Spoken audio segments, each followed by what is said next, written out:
नमस्कार और स्वागत है इस खास चर्चा में। आज हम एक बहुत ही महत्वपूर्ण कानूनी दस्तावेज की तहों में उतर रहे हैं। आज का विषय है भारत के सुप्रीम कोर्ट का वो हालिया फैसला जिसने उत्तर प्रदेश मदरसा शिक्षा बोर्ड अधिनियम 2004 उसके भविष्य पर एक बड़ा सवालिया निशान लगा दिया था और फिर खैर उसका जवाब भी दिया। हमारे सामने स्रोत के तौर पर खुद सुप्रीम कोर्ट का वो विस्तृत निर्णय है 2024 INSC 831। आपको शायद याद होगा, इससे पहले इलाहाबाद हाई कोर्ट ने तो इस पूरे कानून को ही असंवैधानिक करार दे दिया था। कहा था कि ये धर्म निरपेक्षता के सिद्धांत के ही खिलाफ है। सुप्रीम कोर्ट ने इसी फैसले की समीक्षा की है। तो आज हम यही समझने की कोशिश करेंगे कि ये पूरा मामला आखिर है क्या। ये कई जटिल मुद्दों को छूता है, जैसे अल्पसंख्यक संस्थानों का रेगुलेशन, धार्मिक स्वतंत्रता, हमारे संविधान में सेक्युलरिज्म की क्या व्याख्या है, और हाँ, शिक्षा का अधिकार भी। और ये बातचीत अहम क्यों है? भाई, इसका सीधा ताल्लुक है उत्तर प्रदेश के लगभग 13,000 से ज्यादा मदरसों में पढ़ रहे, सोचिए, 12 लाख से ज्यादा छात्रों के भविष्य से। और साथ ही ये अल्पसंख्यक अधिकारों की सीमाएं क्या हैं, भारत में धर्मनिरपेक्षता का असल मतलब क्या है, इन सब पर भी रोशनी डालता है। तो चलिए शुरू करते हैं इसे परत दर परत खोलना। सबसे पहले थोड़ा पीछे चलते हैं। मदरसों का संदर्भ क्या है?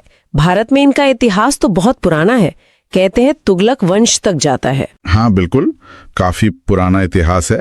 हालांकि अंग्रेजों के आने के बाद जब अंग्रेजी शिक्षा का जोर बढ़ा तो जाहिर है इनके प्रभाव में कुछ कमी तो आई। सही। लेकिन आजादी के बाद तस्वीर थोड़ी बदली। यूपी सरकार ने 1969 में, फिर 1987 में भी कुछ नियम बनाए। कोशिश थी कि इन्हें एक फॉर्मल एजुकेशन सिस्टम से जोड़ा जाए, मान्यता दी जाए जी। और केंद्र सरकार भी पीछे नहीं रही। करीब 1993-94 से मदरसा आधुनिकीकरण कार्यक्रम जैसी योजनाएं आई। अच्छा। इनका मकसद यही था कि मदरसों में जो पारंपरिक दीनी तालीम है उसके साथ साथ विज्ञान, गणित, अंग्रेजी, मतलब आधुनिक विषय भी पढ़ाए जाएं। और आंकड़े तो वाकई चौंकाने वाले हैं। सुप्रीम कोर्ट के फैसले में जो राज्य सरकार का हलफनामा है, मतलब कोर्ट में जो उन्होंने बताया, उसके हिसाब से यूपी में आज करीब 13,364 मदरसे हैं। हाँ, और छात्र संख्या भी देखिए, 12.34 लाख से ज्यादा छात्र, ये बहुत बड़ी संख्या है। बिल्कुल। और इनमें से 560 मदरसे ऐसे हैं जिन्हें सरकार से बाकायदा मदद मिलती है, फंडिंग मिलती है। हाँ, और ये मदद अच्छी खासी है। सिर्फ इन 5600 मदरसों के टीचर्स और स्टाफ की सैलरी पर ही राज्य सरकार सालाना, आप अंदाजा लगाइए, करीब 1096 करोड़ रुपए खर्च करती है। बाप रे, 1096 करोड़! जी। और इसके अलावा किताबें हैं, मिड डे मील है, ये सुविधाएं भी सरकार देती है। अच्छा, अगर हम शिक्षा के स्तरों की बात करें तो मदरसों में ये कैसे बटे हुए हैं? मतलब जैसे स्कूलों में प्राइमरी, मिडिल, हाई स्कूल होता है। हाँ, इसमें भी स्तर हैं। मुख्यतः 4 माने जाते हैं। पहला है तहतियानिया, जो समझ लीजिए कक्षा 1 से 5, प्राइमरी लेवल। ठीक है। फिर आता है फोकानिया, ये हुआ कक्षा 6 से 8, मतलब अपर प्राइमरी या मिडिल स्कूल जैसा। ओके। तीसरा है मौलवी या मुंशी, इसे 10वीं कक्षा के बराबर माना जाता है, हाई स्कूल इक्विवेलेंट। और चौथा है आलिम, ये 12वीं कक्षा यानी इंटरमीडिएट के बराबर में।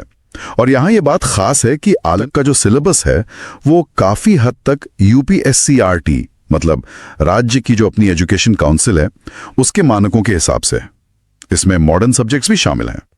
लेकिन यहीं पर शायद मामला थोड़ा पेचीदा हो जाता है ना, जब बात आती है कामिल और फाजिल डिग्रियों की। बिल्कुल, यहीं पर पेंच है।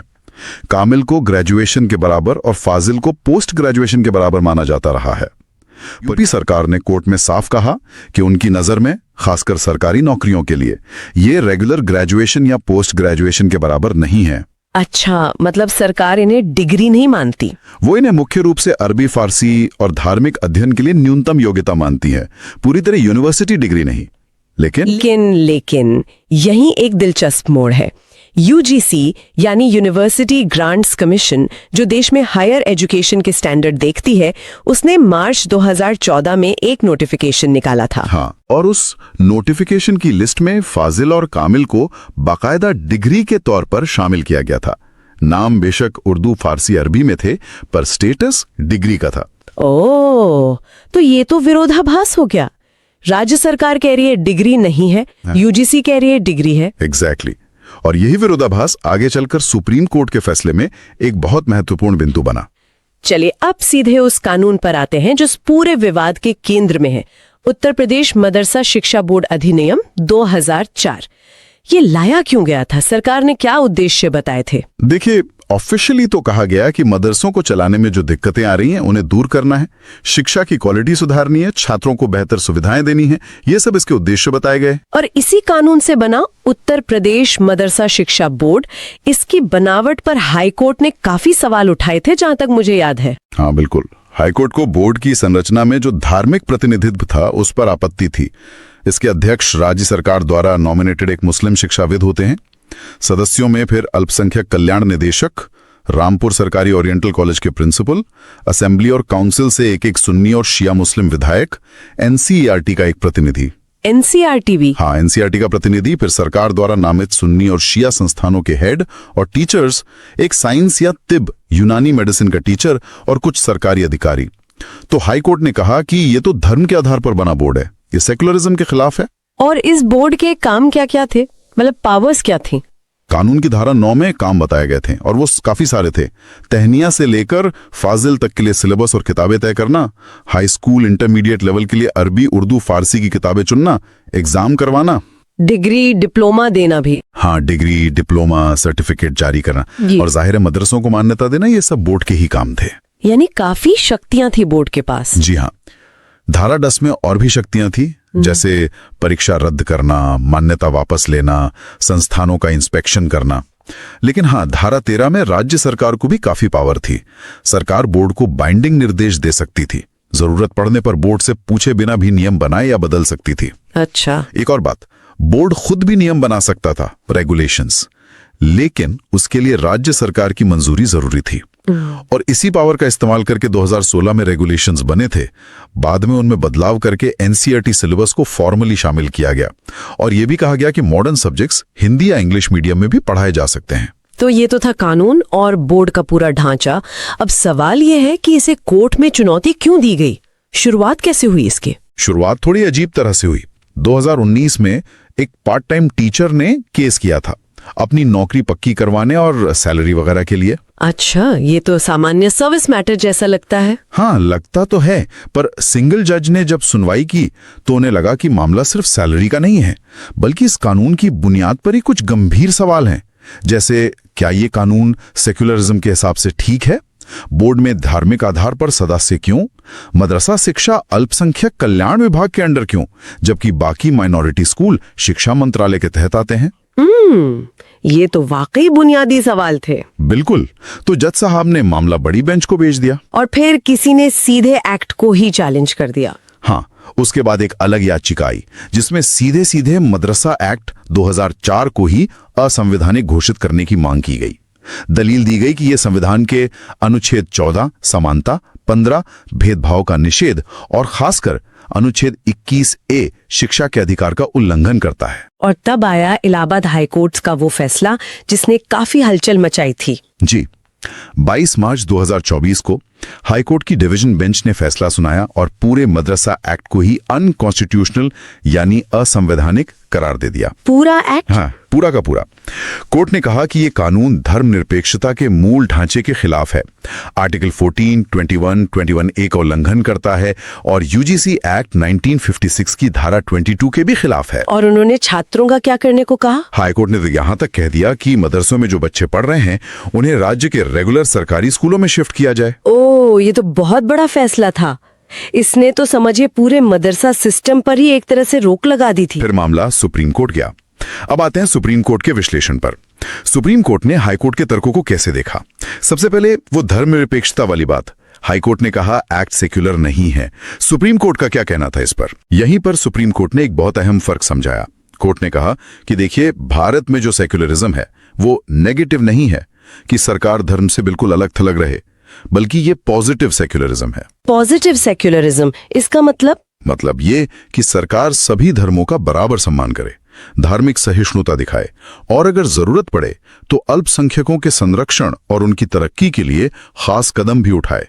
ये भी सेक्युलरिज्म का ही हिस्सा है। तो क्या बोर्ड में सिर्फ मुस्लिम सदस्यों का होना उसे सुप्रीम कोर्ट ने सेक्युलरिज्म के खिलाफ नहीं माना? नहीं, सुप्रीम कोर्ट ने कहा कि किसी कानून को सिर्फ इसलिए रद्द नहीं कर सकते कि वो संविधान के मूल ढांचे के खिलाफ लगता है।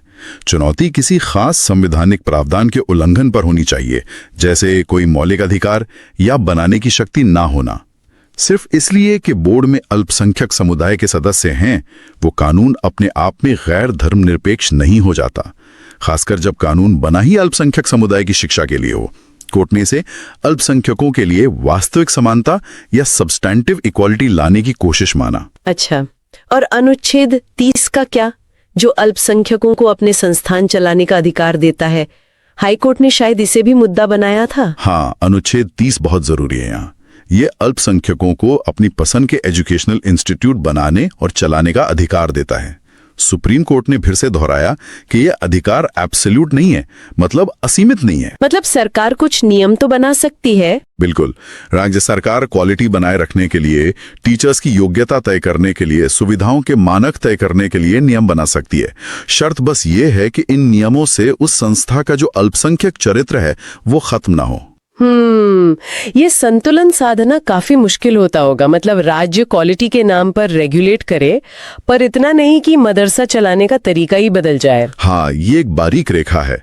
सुप्रीम कोर्ट ने साफ कहा कि मदरसा एक्ट के तहत मदरसों को मान्यता देना, उनके लिए स्टैंडर्ड्स तय करना, ये सब अनुच्छेद 30 के तहत स्वीकार्य विनियमन है, रेगुलेशन है।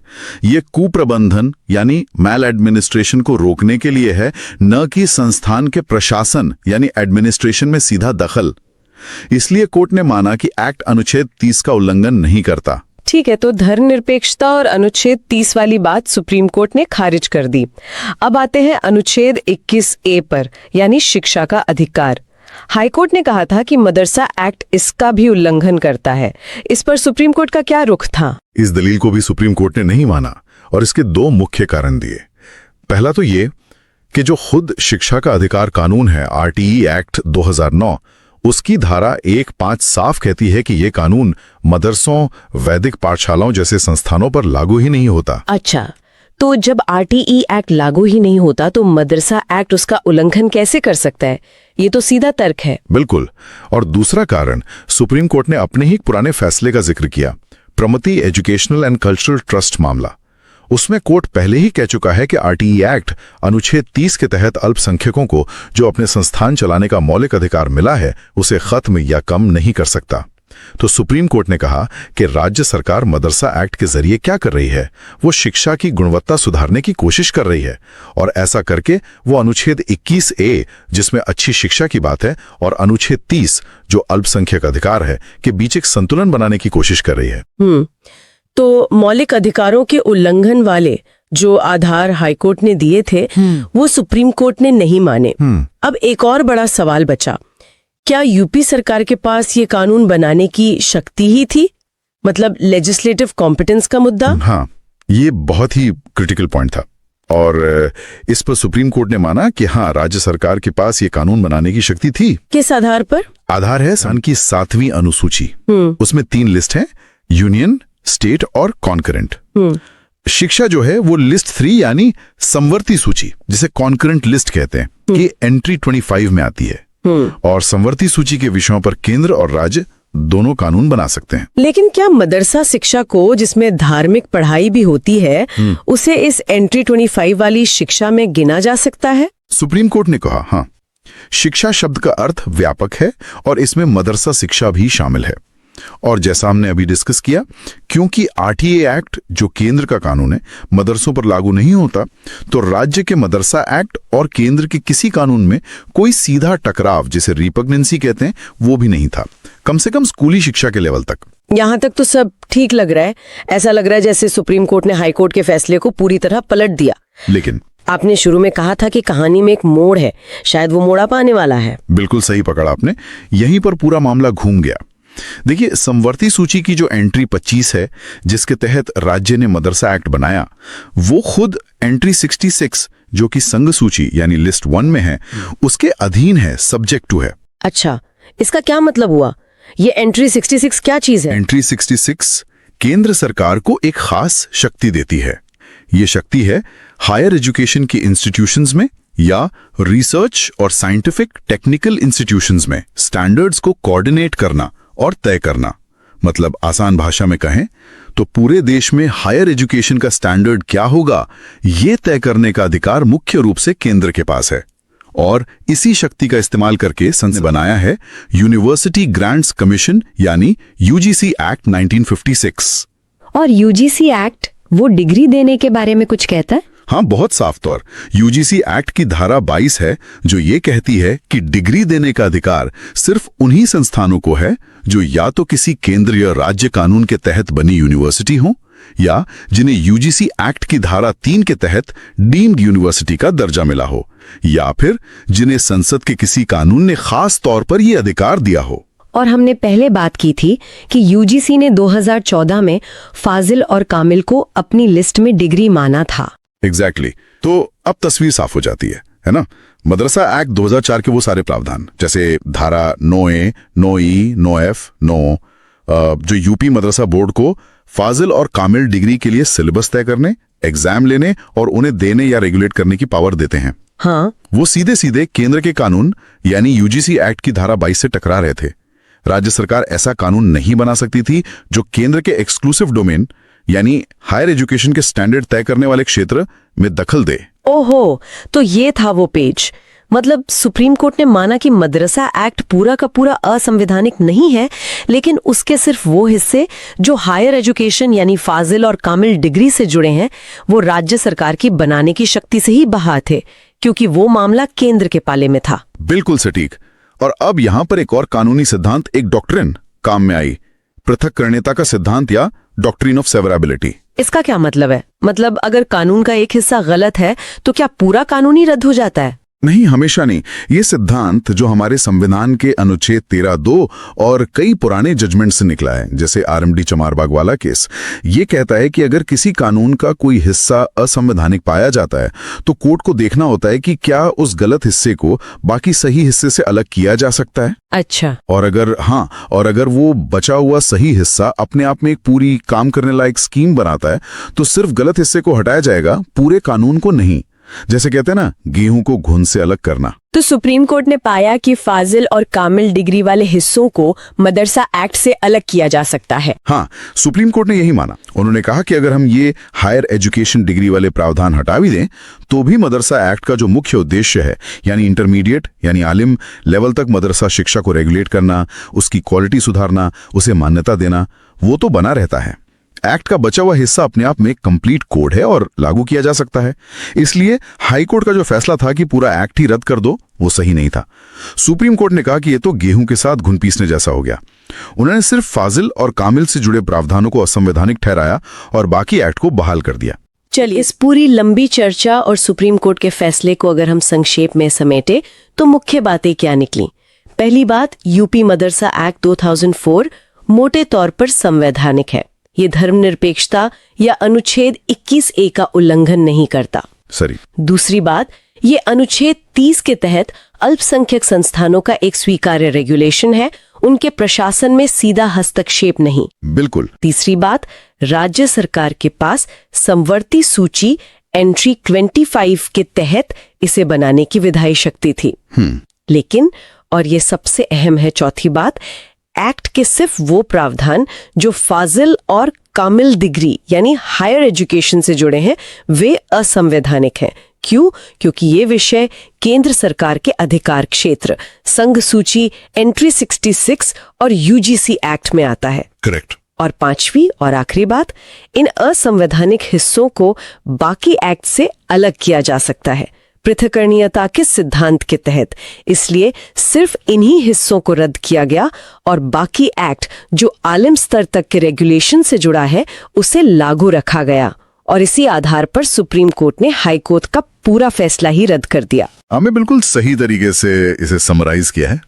ये फैसला वाकई में, जैसा आपने कहा, अल्पसंख्यक अधिकारों के संरक्षण, शिक्षा की क्वालिटी के लिए राज्य की शक्तियों और केंद्र राज्य के बीच जो लेजिस्लेटिव पावर्स का बंटवारा है, उसके बीच एक बहुत नाजुक संतुलन को दिखाता है।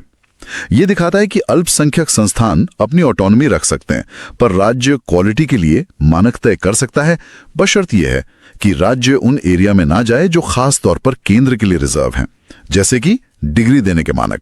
तो अब जमीनी हकीकत क्या होगी? मतलब इस फैसले का असर क्या होगा? इसका मतलब है कि उत्तर प्रदेश मदरसा शिक्षा बोर्ड अब काम करता रहेगा। हाँ बिल्कुल, वो मदरसों को मान्यता देगा, आलिम यानी इंटरमीडिएट लेवल तक सिलेबस तय करेगा, एग्जाम लेगा, ये सब जारी रहेगा। लेकिन उसकी शक्तियां फाजिल और कामिल डिग्री के मामले में अब खत्म हो गई हैं। वो इन डिग्रियों को रेगुलेट या अवॉर्ड नहीं कर सकता। तो इसका मतलब हुआ कि वो जो 12 लाख से ज्यादा छात्र हैं वो आलिम स्तर तक की पढ़ाई इस रेगुलेटेड सिस्टम में जारी रख पाएंगे। जी हाँ, आलिम स्तर तक व्यवस्था बनी रहेगी। और जाते जाते एक सवाल हम अपने सुनने वालों के सोचने के लिए छोड़ जाते हैं। ये फैसला राज्य के रेगुलेशन और अल्पसंख्यक स्वायत्तता के बीच एक संतुलन तो बनाता है, ये ठीक है, लेकिन उन छात्रों का क्या होगा जो मदरसा सिस्टम के अंदर ही रहकर फाजिल और कामिल की डिग्री हासिल करना चाहते थे? हाँ। क्योंकि अब बोर्ड तो इन डिग्रियों को मान्यता या रेगुलेशन प्रभावी रूप से नहीं दे सकता। तो क्या ये स्थिति उन्हें हायर एजुकेशन के लिए मेन स्ट्रीम यूनिवर्सिटीज की तरफ जाने को मजबूर करेगी, या फिर ये जो मान्यता प्राप्त इस्लामी हायर एजुकेशन के रास्ते थे उनमें एक तरह का खालीपन या अनिश्चितता पैदा करेगा? ये एक बहुत जरूरी सवाल है जिस पर आगे विचार करना होगा। बिल्कुल, इस पर शायद भविष्य में और तस्वीर साफ होगी। खैर, इस गहरी और महत्वपूर्ण चर्चा के लिए आपका बहुत बहुत धन्यवाद।